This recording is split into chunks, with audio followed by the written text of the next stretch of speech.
Galera, tudo bem? A gente continua com as nossas aulas sobre cidadania e democracia. E agora a gente vai falar sobre a Revolução Francesa. A Revolução Francesa deu impulso aos ideais democráticos. A Revolução Francesa estabeleceu o conceito de cidadania como um conceito central para os países do Ocidente. A partir da Revolução Francesa, a organização da política seria profundamente alterada. A gente pode dizer que a Revolução Francesa aumentou a possibilidade das pessoas participarem da vida pública. A Revolução Francesa incentivou as independências aqui na América Latina. Então, quando a gente fala de Revolução Francesa, a gente está falando de um momento crucial da história. A Revolução Francesa, cidadania e democracia nesse contexto fazem parte da matriz de referência do Enem. Então preste atenção no tema. E não se esqueça de curtir e de se inscrever no nosso canal. Em 26 de agosto de 1789, a cidadania ganha um impulso enorme com a Declaração de Direitos do Homem e do Cidadão. Esse é um documento muito importante, é um documento por si só revolucionário. É que antes dessa declaração, os cidadãos não eram cidadãos, eram súditos. E os súditos não têm direito, porque o súdito é uma propriedade do soberano, no caso o rei. A Declaração dos Direitos do Homem e do Cidadão põe fim ao absolutismo na França. Essa declaração, ela tinha forte influência dos pensadores iluministas, vão ganhar uma projeção enorme na Revolução Francesa. Aqui você vai ter a ideia de separação dos três poderes na Europa, né, executivo, legislativo e judiciário, que era uma ideia preconizada inicialmente pelo Barão de Montesquieu, que é um grande iluminista. Nessa declaração você vai ter outro pressuposto importante, que é o direito à liberdade de expressão. Está lá o nosso querido Voltaire, um grande iluminista que defendia o direito das pessoas dizerem o que pensavam. Nessa mesma declaração você tem a ideia de que as pessoas precisam participar das decisões. Era algo muito defendido pelo mais radical dos iluministas, que era o Rousseau.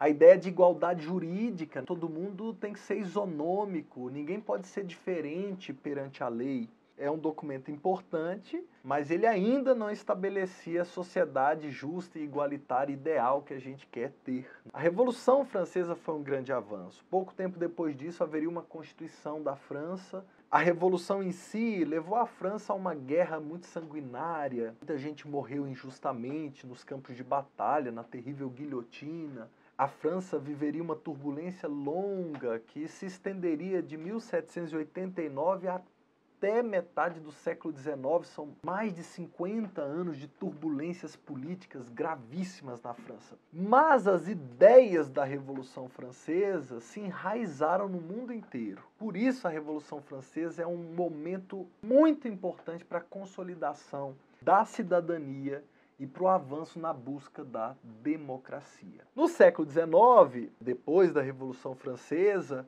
nós vamos ter aí a politização dos trabalhadores. Nessa época, o mundo está vivendo a industrialização. A Revolução Industrial tinha começado ali no fim do século XVIII.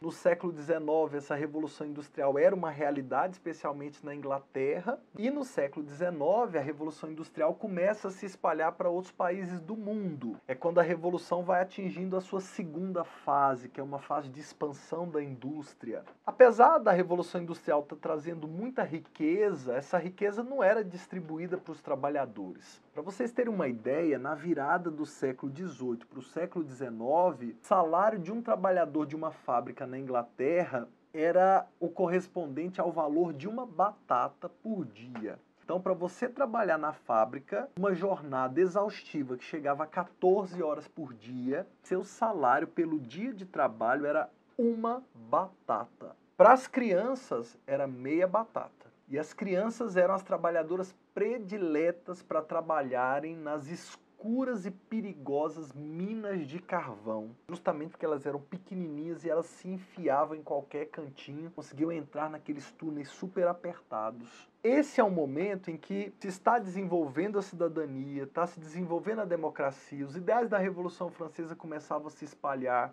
E aí você vai ter os trabalhadores se politizando e começando a exigir os seus direitos. Nós vamos ter grandes movimentos de trabalhadores na Europa no século XIX. O cartismo, o ludismo, que é aquele movimento em que os trabalhadores entravam nas fábricas e quebravam as máquinas. Nessa época vai começar a surgir o movimento sindical, por exemplo. Nós temos no século XIX, depois da Revolução Francesa, que é do finzinho do século XVIII, um avanço nos direitos e na cidadania. Nesse período, nós temos também um conjunto de movimentos de independência aqui na América Latina. Logo depois que a Revolução Francesa acaba, nós vamos viver um período muito conturbado no iniciozinho do século XIX, que é chamado de Era Napoleônica. É o período que Napoleão botou para quebrar na Europa. Napoleão decidiu que iria levar a Inglaterra à falência. Como a Inglaterra era uma ilha, tinha uma marinha muito poderosa, ele não podia derrotar a marinha da Inglaterra, ele então decidiu conquistar todo o continente europeu para obrigar os europeus a não fazerem comércio com a Inglaterra. Então se iniciam as chamadas Guerras Napoleônicas. No meio dessas guerras napoleônicas, Napoleão baixa o chamado Decreto do Bloqueio Continental. É esse bloqueio continental, por exemplo, que vai fazer a família real portuguesa sair de Portugal e vir para o Brasil. E isso apressa o movimento de independência brasileiro. As guerras napoleônicas apressaram os movimentos de independência não só do Brasil, mas de vários países da América Latina. Assim, nós vamos ter, no caso brasileiro, uma influência liberal bem limitada. Vai se estabelecer no Brasil não uma república, mas uma monarquia constitucional, com uma constituição bem comportada que respeitava as vontades do nosso primeiro imperador, Dom Pedro I. Tanto que foi uma constituição outorgada, né? Ela não foi uma constituição promulgada, ela foi obrigatória. Tinha que obedecer, porque senão sofria as consequências da desobediência ao imperador. Na virada do século XIX para o século XX, os direitos, a busca pela democracia, o conceito de cidadania vão começar a se ampliar. Esse é um momento histórico muito importante que nós vamos ver no próximo encontro. Valeu, gente. Um abraço.